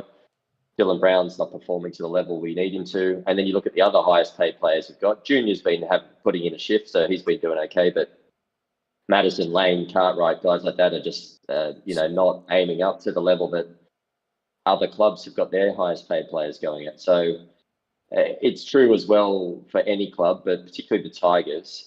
We saw last year, Galvin really showed a lot when he was leading the club around. I think that's why people are so interested now, because he's shown what he can do with or without Luai. So, but they still ran last, and they were still a very ordinary team without him. So I think without Luai, I think the leadership that Luai has brought and just that winning culture, I think is something that can't be understated. And if he's out for an extended period, I would expect the Tigers to slide pretty hard. Yeah. Okay. And look, I'm not going to even comment on Turbo because Manly spent that much time without Turbo in the team over recent years that I'm not sure that that they're worse off with having a banged up Turbo taking the field. Without him, they're better off than having him in there if he's not 100% fit, because it was, I think he contributed to them sort of coming back to our level a little bit last week. Okay, fellas, the last thing to talk about is Payne Haas. He's suggesting that he's going to play for Samoa rather than Australia. That brings up questions about state of origin and playing for Origin. I've got, just to preempt it, I've got no problem with him changing his allegiance from Australia to Samoa. I have a problem with him continuing to be an Origin player, because I think once you're playing for another country, then Origin shouldn't be something that you participate in. Now, I know there's like all the issues around eligibility with tier 1, tier 2 countries, all that sort of stuff. But Samoa, Tonga, they're climbing as on the international stage. We've seen how many players of Pacifica Origin applying their trade in the NRL. I don't think you're discriminating against Pacifica players if they start off like Payne Haas. If they start off in the early part of their career, they're playing Origin, they're playing for Australia, and then want to swap to, playing for their country after that, their country of heritage, I think that's fine. And I think that's where the growth of international football can come, if we allow players to be able to change that allegiance. But I don't think it should also include a mixed allegiance when it comes to playing at Australian representative level in terms of like Origin football. Fellas, do you agree, disagree? What's your takes on that? I'll get yours quickly, Chris, seeing as though you're about to go.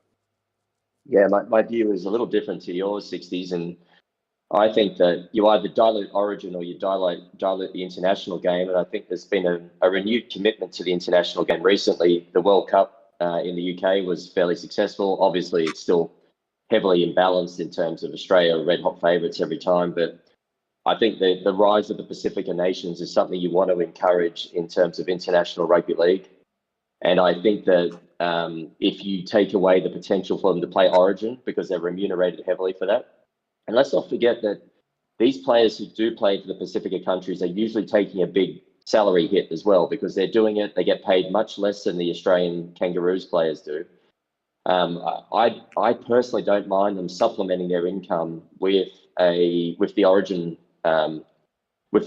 appearance fees if that's something, if their performance merits it. So I kind of sit on the other side of the fence. Does it weaken our national team in the long term? Yes, it does. But I think realistically, for international rugby league to be successful, then the gap between Australia and the rest of the field has to narrow anyway. And so that's kind of the view I take in terms of, I actually kind of feel like Origin is maybe evolving into more of an all-star game. And as much as I would feel uncomfortable with this, maybe even in the future, the English players and the Kiwi players could be potentially part of it. But I know that's probably going to be unpopular. Well, it's a little bit unpopular with me because I do see a problem with, because that those numbers that we're talking about in terms of people with the Pacifica background, there could theoretically come the time where those players with that heritage are the elite players across teams, and where they would be the players that would be selected for Origin. And you could theoretically get less Australian declared players in Origin teams than you do players that have declared their commitment to play for their heritage teams. I suppose the counterpoint there is that's a bridge you cross when you get there. If you're subscribing to Chris's... That's what I was going to say. Yeah. We're not at that point yet. And do we then only worry about that if we get to that point, or when we get to that point? As I said, from my perspective, with regard to the international game, I don't think players necessarily need to declare their allegiance before they're selected in Origin. I think once they declare, they can play as many years of Origin as they like, right? But the moment they declare their allegiance to another nation, that's the end of their Origin time. And that then frees up, when that they're getting, that those international teams should get seasoned representative players playing for them. Theoretically, if they've had a period of time where they've been eligible to play Origin, by the time they then declare their allegiance to a Pacifica country, they should be getting the best of that. So I'm not advocating, I'm actually advocating a change where they don't need to declare their allegiance early on to be eligible for Origin. I'm saying Origin is available for players who have a history in either Queensland or New South Wales. They don't have to declare which country they want to play for, but the moment they declare for a country other than Australia, that's when their Origin time ends.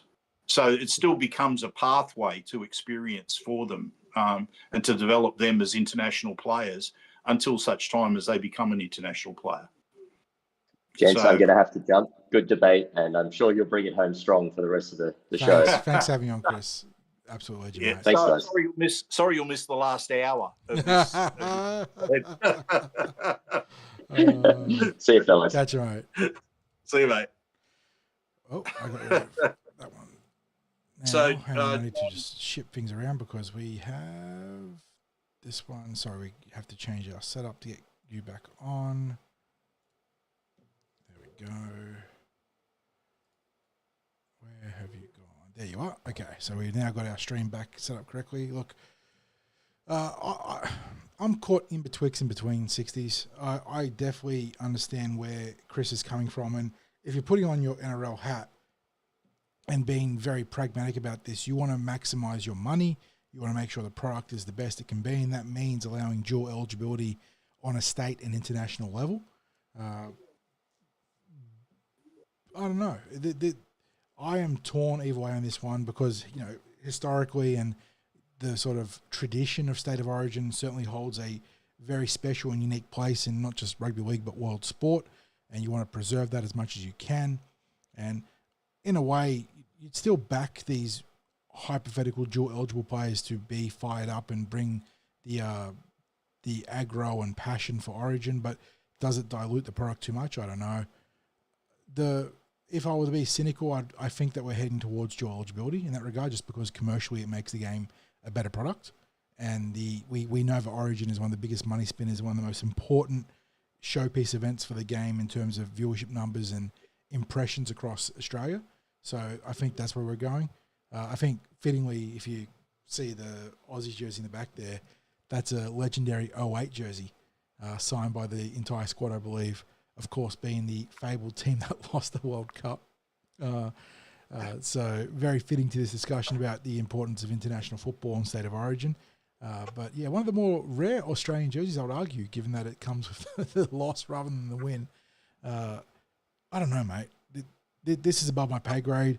I can't tell you that I have strong feelings either way, because I feel like a lot of these, at least right now, a lot of the players that are doing the dual eligibility sort of trailblazing whether it was Junior going back a few years, Jerome Luai, obviously for Samoa too, obviously Payne Haas here. They have been huge parts of the Origin story in recent seasons. So having them not be part of it moving forwards would be, frustrating or lesser for the product. But it also, I suppose, then reflects really unfairly on people like Jason Taumalolo, who did that and cost themselves their representative career at the Origin level. So I don't know. I don't know. Yeah, I think one of the fabled stories of Origin, of course, was during that Super League era where the Queensland Origin team was decimated via the defection of Queensland clubs to the Super League, and all these players no longer being available. And yet somehow they assembled a team which won the series 3-0. And it was completely unexpected that they would get victory in the Origin series, but it was 3-0, I think, wasn't it? But anyway, they won the series. They definitely won the series. I think it was 3-0 though. Yeah. But it was, that went down in folklore. And the interest in that series was so high as a result of like their giant killer status that they had. And it was almost like it brought to life the Queensland spirit that, Queenslanders talk about and say, look, like we can literally pick players out of reserve grade and they're going to win because they're wearing the Queensland jersey. Hence that Queensland cared more about State of Origin than New South Wales, and like that, all that sort of stuff. That is like the genesis of all those, and obviously the first series too in 1980, where like all that stuff. I just wonder whether if we end up with Origin being, as you suggested, maybe moving towards being more like an All-Stars game, whether we lose some of it's a legitimate concern. passion. But we know that. See, I'm less likely. Look, I'll be honest. I have less interest in Origin when there's no Parramatta players involved. So I'm not ashamed to say that. I have less interest when New South Wales is, going ordinary. It's not to say that. And I'm not just going with that on form. It might be that I completely disagree with team selections, or that's been a huge issue for New South Wales for a long time. Was very conflicting team selections. But but I've also, I've also lost interest a little bit because I felt like it's started to head towards that All-Stars concept, because there are players that are declaring their eligibility for teams outside of Australia, and that's where we're talking about tier 2 nations. I just hope that it doesn't go down that path, because I think if it does, don't call it Origin, call it All-Stars. And I know they wouldn't do that because the Origin is such a strong marketing brand, the State of Origin. But if it's not truly Origin, I don't know. It's just not something that appeals to me. Anyway, John, are we at the point where we've got some viewer questions for us? Yeah, a bit of discourse about on the sort of piggybacking onto the State of Origin discussion, less about the should we open it up to this tier 2 nation dual eligibility, but more about Parramatta's issues of State of Origin and Mitchell Moses and his timeline to be available.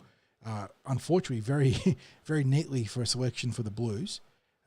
Especially if Luai is also out. Especially if Luai is struggling, which we're still waiting on reports for.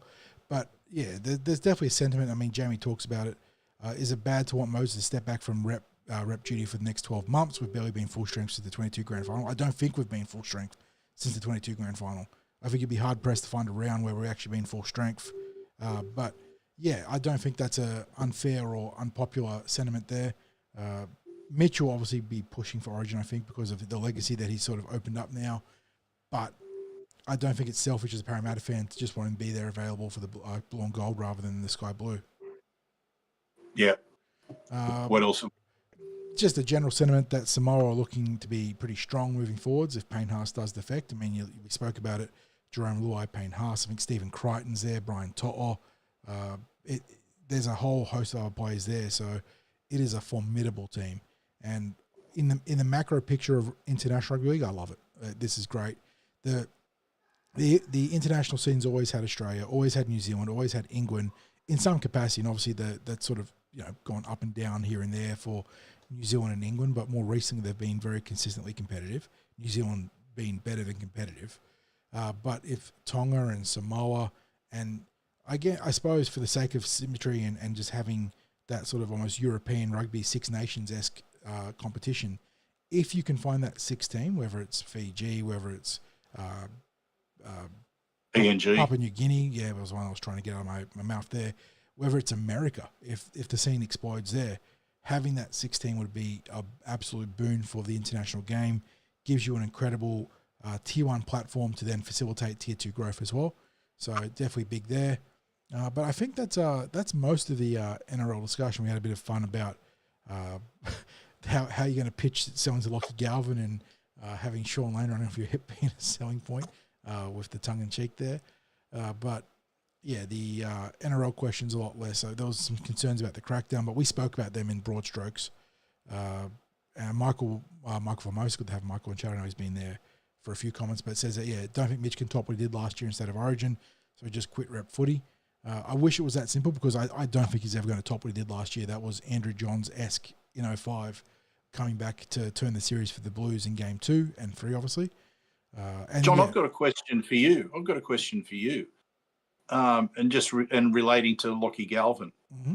I wonder which players in our pathways were playing in any representative teams with Lockie Galvin as coming through before he departed from the Eels. So I'm talking about what class he was in, like in terms of the Harold Yes, Matz or yeah. Taylor class. Ooh.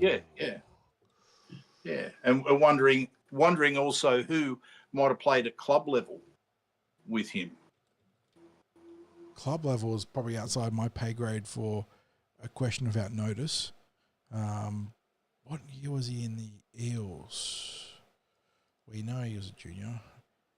So I think from memory he would have probably been in the development squads, and then he wasn't selected for Harold Matz, so went to the Tigers. Harold Matz. Yes, because I think that was the background there. I was trying to think because I believe it was Ethan Sanders and company, was it? Back in maybe this. Yeah, season. they would have been a year older than him.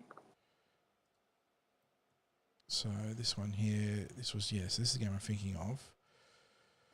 So if that's the case, he'd be familiar with guys like Geimer, obviously Ethan, who's not here, Sam, Dom, Saxon,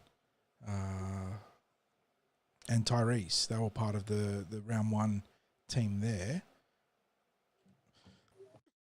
Excuse me. So there's definitely some familiar faces here for him. And obviously in the first grade space, Charlie and Sam really jump out there. But players like Tyrese and Paddy Spence there too as well, who's still at the club doing a good job as a utility. Dom Estrada, Saxon Pryke. So, yeah, there's definitely a connection there from the pathway still for sure. Yeah. Wouldn't mind doing a bit of research on that. Yeah, having a poke around on that one there for sure. Yeah. Okay. Any other questions, or are we at the point where we wrap things up? Well, sort of being selfish as Parramatta fans, and as an auxiliary question to Moses not making himself available for Origin, Michael Byrne says he asked an open-ended question that Hopgood was also taken out via Origin last year. He broke his back in that absolutely brutal Liam Martin hit. It was legal, but it did his back in. And then Josh asked, with the talk of NRL buying Super League, do you think it's possible for an English team to join the NRL? That's not a crazy idea, I guess, because they have spoken about getting to 20 teams, and you want symmetry in the competition in terms of an even number of teams, just for the sake of a much easier draw to balance and schedule. But I don't know if they do a Super League team 60s. It's a big jump, and you'd be hurting the English product. Yeah, I think it maybe it confuses things whether they like they did back in the Super League era, they had like an international challenge. And I can't remember whether it was during their season or at the end of their season, but it was, I guess it was sort of like a Challenge Cup or what have you, but it was across the both Australia and England with the teams playing each other. And got it in my head that Hunter Mariners might have won that. I think they did well in that particular competition, but whether they expanded that match that's now held between the Super League champions and the NRL champions into like the top four from each playing each other. John, what I'm more concerned about is when the NRL does expand, it's a point for another day, because I think we'd go down a rabbit hole with this. Yeah, but they keep talking about conferences and 10-team conferences, and the top so many teams from each 10-team conference then going into the finals series. That's the one that concerns me, because you know that it would be a scenario where you would, in one of those conferences, you'd have a team that didn't qualify for the finals that performs better than a team that does qualify from the other conference. And that there'd be seasons where one conference was stronger than the other. It happens in the NFL all the time. It spits out it's sort of, you take the good with the bad in that regard if you're adhering to that system. But there's definitely controversy either way, like when you do it with the conference system. So it does lead to some absolutely batshit insane results. You can see I'm wearing a Seahawks kit there. My Seahawks won the NFC West going back a few years now, over a decade, with a negative win rate because the entire conference sucked there. Had the reigning Super Bowl champs in the New Orleans Saints come in with a record that was multiple wins better than theirs, because you get a home final as the top seed in your conference. They were outrageous long odds and produced one of the greatest upsets of all time with the Beastquake game, Marshall and Lynch delivering one of the most iconic runs. So you get those kind of things, but you also see a lot of great teams miss out unfairly too. So, Look, one more question before we wrap up. Brad is here saying he's keen to hear, as it stands now, who would you like to pair at 6 in 2025 with Mitchell Moses? Well, obviously, in an ideal situation, Dylan Brown, for the rest of this season, you're talking about for the rest of this season. It does specify 2025, so once Mitch is back, I imagine, Brad, you can clarify your point if you do have a different question, but once Mitch is back, look, I think it's not exactly rocket surgery to say that if Dylan Brown recaptures anything near his best form, he is Parramatta's best 6. Oh, no, so Brad did mean next year, okay. 2026. That becomes interesting, because obviously you pursue Lachlan Galvin, he's not off contract until the end of 26. But again, all the little issues that come with once you sign a player and forcing an early release in that situation. I think if you pursue Galvin and you sort of have to hold on for 2027, you're either faced with looking internally for a player to step up for a year, and you've got Dean Hawkins, you've got Ronald Volkman, you've got Arthur Twiddle and Josh Lynn, Matthew Hunter even, if you're talking about the players that are probably old enough or already experienced enough to be able to be a stopgap. Otherwise, I've seen players floated like Tamari Martin. You're taking a huge risk of injury, but Adam Dwahi. So there are options there. I don't have any strong feelings either way. I'm happy for the club to take a punt on a young guy if Jason Rolls thinks that they can make the jump. You got Volkman, you got Hawkins, and Lynn probably in the box seat there. But equally, if they say let's go get Tamari Martin and let's get Adam Dwahi, and they can be a utility to help cut off positions. Dylan Walker's there too. Yeah, good shout, Clark. I do think Walker's best days as an out-and-out 5'8" were well behind him. I think he brings better value to the team on a week-to-week basis as a 13/utility, or like a 14 playing 13 or utility. And I feel like you'd probably hurt your value from what you get out of him if you just plonk him into the 6. God, my mouth is failing me. My brain is failing me. But yeah, there's options out there. I'm not feeling strongly about any of them, and that's not a negative thing. It probably comes out of just pure curiosity is what Ryles and his vision is and what the recruitment and retention committee can work. Because, look, there's no shying away from it that the discourse from fans has been hyper-focused on the failures of recruitment and retention. And I'm not going to sit here and defend the struggles they've had. We've been quite vocal in some of our issues with them across the last couple of years. So we're not sitting here saying everything's rosy. And to that point, my biggest issue right now, and it's completely different to what we're talking about, is the fact that Sam Tuivasa-Vati's off contract. And you're opening the door for rivals to swoop in and sign him, given that he's putting up really good tape in the NRL. And we certainly had the funds available, and Sam is Parramatta aspirational, but I would like to see that locked up and shut the door on the opposition very soon, 60s. I believe it is close. That's good news. My understanding. So, I'd agree with you. The sooner that it's done and announced, the better. But my understanding is that it was close. If I was to answer that question, I'd say a lot more has to be revealed this season, because as things stand right now, it's the great unknown. You know, we know that Mitch Moses will make whoever partners him look a bit better. He will elevate whoever it is. Yeah, exactly. Yeah, Dylan Brown. If I'm Jason Ryles, when Mitch Moses comes back, I'm playing Dylan Brown in the same team. But, you know, I would be giving him time in the team with Mitch Moses, because Dylan Brown has a track record of being a much better player when Mitch Moses is in the team. And whether that's the confidence he gets from having Moses out there, whether it's the talking that Moses does that makes him a better player, whatever the case may be, the track record's there. There is no track record with anyone else who's currently in the club. So whether Ryles experiments with someone else this season,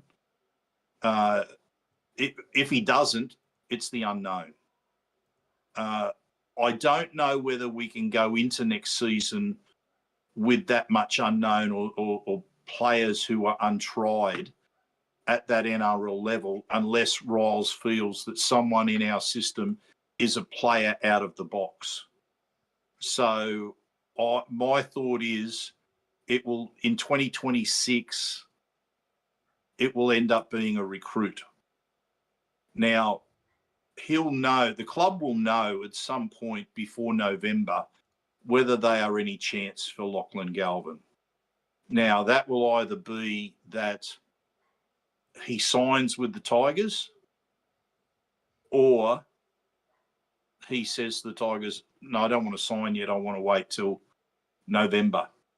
And you know that informal talks go on. So the club will know in one way or another whether there's any point in holding on to or keeping a spot open for Lachlan Galvin, keeping space in their cap, their projected cap for him. If they don't get him for 2027, isn't it? Because he's contracted till the end of 26.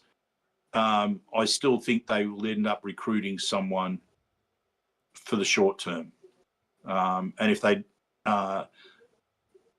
do get him, they'll recruit someone in the short term. If they don't get him, then they're going to look at who's going to be the long term.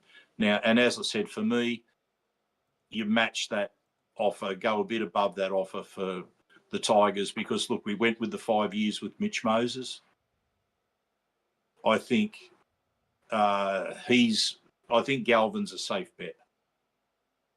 I think you could. I think if you signed him for 5 years, I think you're going to get. That is absolutely the profile player you can commit to 5 years to 100%. So, and obviously, if you can extend that beyond if you have club options, but I don't think you're going to get that out of a player like Galvin with a manager like Isaac Moses, who's just like that. That's not even a shot across the bow. That is just the manager's too good at contracts to let that happen. Look, before we sign off, I do see Ben Johnson in chat. Ben, you missed a shout out from Chris Ricketts. He gave you the happy birthday shout out. So good to have you in here, mate. He had to leave because he actually had some work to do, but he's been gone for about 15 minutes. So unfortunately missed it there, mate. But Josh says, I hate 10-year deals, but if you have to give one, it'd be Galvin. Yeah, look, 10-year deals you steer away from, but again, if there was going to be a player you'd do it for, it is a Galvin type player. You know, barely turned 20 or whatever it is, and you know, by far and away their best football ahead of him. So the Eels will be keen. The Eels will table a very competitive offer in that regard once they're eligible to. If they get to that opportunity, of course, as you mentioned, Craig, he could very much just re-sign to Tigers and shut the door on that, but we wait and see. But there's going to be options internally, externally, who knows? So it's going to be very, very interesting. But on that note, we're fast approaching 2 hours recording, 60, so we're going to start wrapping things up. Yes, we'll definitely wrap it up, mate. So thank you, everyone, for listening. But don't forget to like and subscribe. We're really pleased that the subscriptions to YouTube are picking up, and that's great, because if you get those subscribe, you get the notifications for when we're about to go live, and that's really important. We love having people in there interacting with us, being able to throw some questions our way. Thank you also to our sponsors, Star Partners Real Estate, Auburn, Narellan and Parramatta, and to the home of the Eels, Parramatta Leagues Club. Don't forget that we will be there this Saturday. We're kicking off probably about 1:45 in Sturlows. So we'll see you there. Don't forget also the 50-50 raffle that helps to raise funds for the Eels Foundation. So the foundation does great work, not just for future Eels players, but also for the community. So get behind that. And John, I think that's just about it. We send our thanks again, of course, to Chris. Thanks to you, John. Thanks again to the viewers. And as I always say, go you mighty Eels.